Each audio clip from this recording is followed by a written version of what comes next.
When you think back now, this wasn't just spinning up a chatbot. You had very limited knowledge for very good reasons.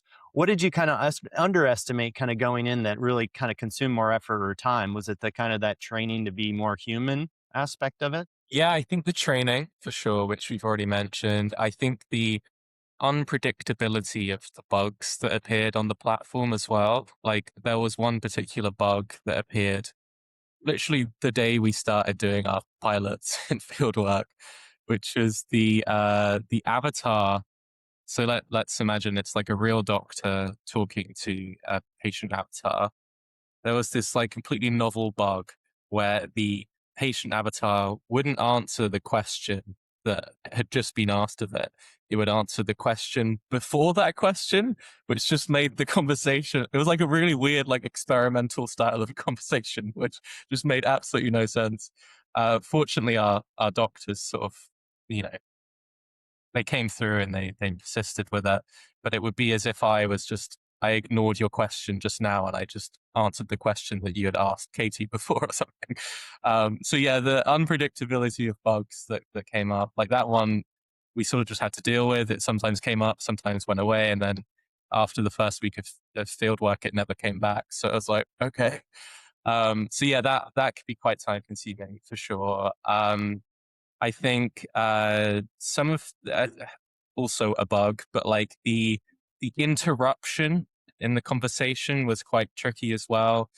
There's one clip that yeah, we've watched quite a few times at this point, where there's a real patient talking to this doctor avatar, and the doctor avatar just like keeps interrupting her. He's trying to ask about her symptoms, but he'll let her talk for like maybe 2 syllables, and then he'll just interrupt her again, and then he's like asking her how she deals with like dry skin on her hands, and then she says that she moisturizes, but she has an accent, so the avatar thinks that she says moose ride, and he's like, "Oh, can you explain what you mean by moose ride?" And then later on, it gets like even weirder later on, where she's saying that she'll like wear washing up gloves to stop her hands from getting so dry after doing the washing up. And then the doctor avatars, they're like, "Oh, how do you feel when you wear the gloves?" So that's an example of Dry. like, yeah, the avatar just sort of going down this very strange conversational path that has like nothing to do with the patient's welfare. It's just sort of going on its own little jet. So yeah. Well, yeah, it's interesting because you probably told the doctor avatar to be, supportive and, consultative, and it just kept going like, "Oh, And I to like ask your." all them questions, but we didn't say ignore the gloves, like leave the gloves alone. They're not important. Now you guys ran this as a self-funded kind of proof of concept to get kind of, customers interested in it. How did you decide what success even looked like when you were doing kind of that proof of concept? It's a good question. I think, to be honest, we were just keen to know whether it would work, like whether we could actually simulate an entire consultation. So our we weren't particularly hypothesis driven going into the first round of testing.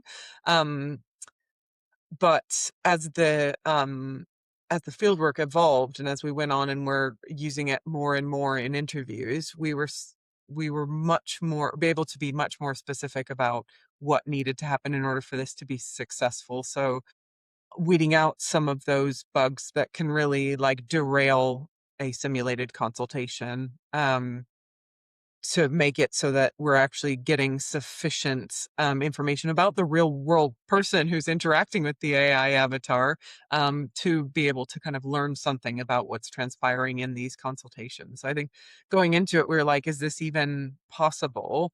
And then we were, yeah, really pleasantly surprised as we started the testing to just start to see it actually happen. Like the first interview where we saw a real doctor interacting with our AI avatar patient, I think we both had like goosebumps. We were so Mhm. excited that this was actually happening. But then by like the fourth interview, we were like, it starts to actually be a bit dull when it's working really well.